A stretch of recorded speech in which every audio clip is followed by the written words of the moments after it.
This is tubing. You can tell at a glance that it is smaller in width than most piping we've been looking at, and it appears to be more flexible because of all of the curves and bends. But what are the other differences between tubing and pipes?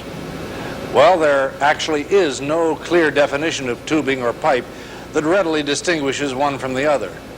They are defined or labeled as such by their manufacturer. If the manufacturer calls the product tubing, then we call it tubing. If it's labeled pipe, then we call it pipe. The only distinction made by most manufacturers is this: pipe that measures up to 12 inches in diameter is labeled by its nominal size. Now, the nominal size is always smaller than the actual size of the pipe. Tubing, however, is normally labeled by the actual dimension of its outside diameter. In industrial plants, system specifications will indicate whether to use pipe or tubing to connect operational components.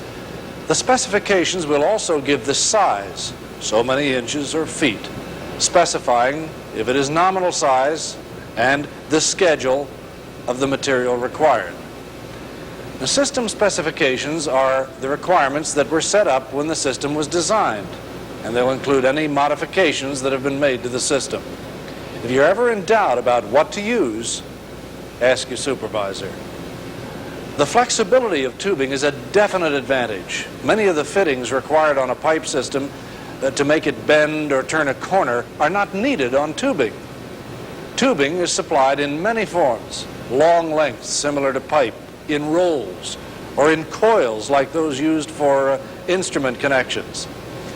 Fittings used with tubing are similar to those that connect pieces of pipe. The manner in which they're connected to the pipe may be different, but their shape is basically the same.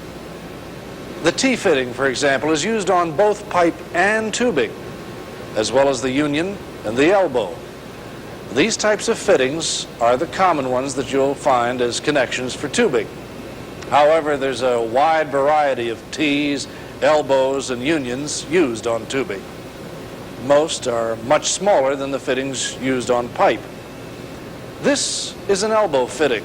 Although tubing can be bent, this elbow is used to make a sharp turn where space is limited. As the name implies, the union fitting connects two pieces of tubing together. If three pieces of tubing are joined, a T-fitting is used. And if multiple connections from the same supply line of tubing are required, a special manifold like this can be used. There are three ways that these fittings are connected to tubing: by threading, flaring, or compressing.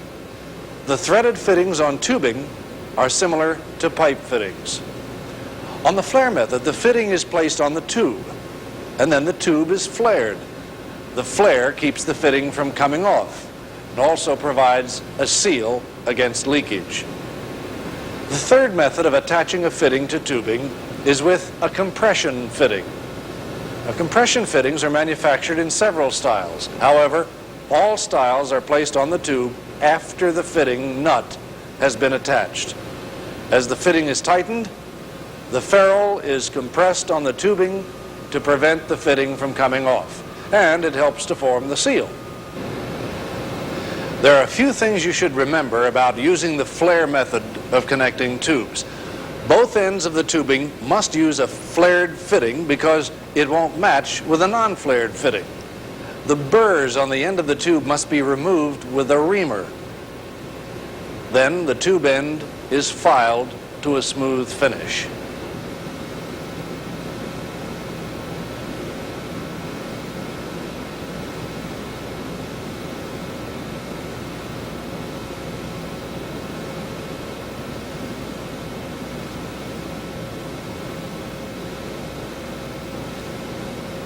The tube is flared by using a split die block.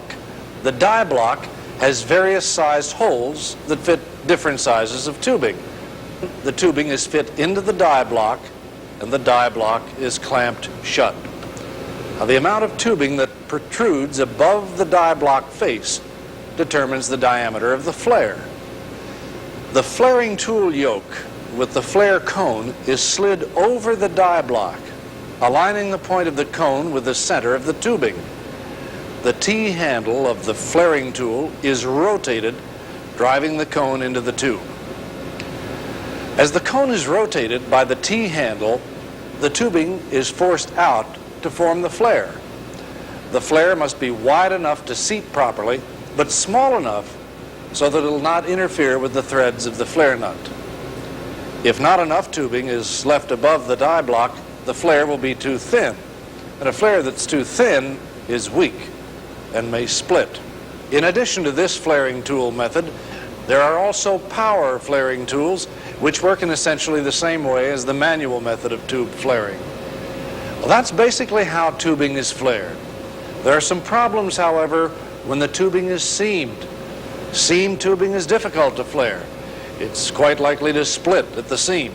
For this reason, the compression fitting works much better with seamed tubing. Let's see how this fitting is applied to some seamed tubing. Before the fittings can be installed, the seam tube should be cut to the proper length. Measuring for the length needed is done in the same way it's done for pipe and for seamless tubing. If it's replacement tubing, the old tube can be used as a pattern.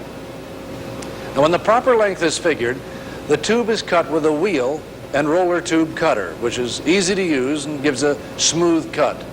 A hacksaw will work, but may give a rougher cut than the roller tube cutter. When the tube is large, a power tool may be needed to cut it. As with pipe, once the tube is cut, burrs and the shoulder are removed, and the tube is reamed. Now we are ready to install the compression fitting on this piece of seam tubing. The ferrule nut is put on the tube. Then the ferrule, or compression piece, is placed on the tube. The two ends are threaded together, and as they're tightened, the ferrule is compressed against the tube to provide the seal. Be careful not to over-tighten the fitting. This will strip or break the thread crowns, which will prevent them from holding together.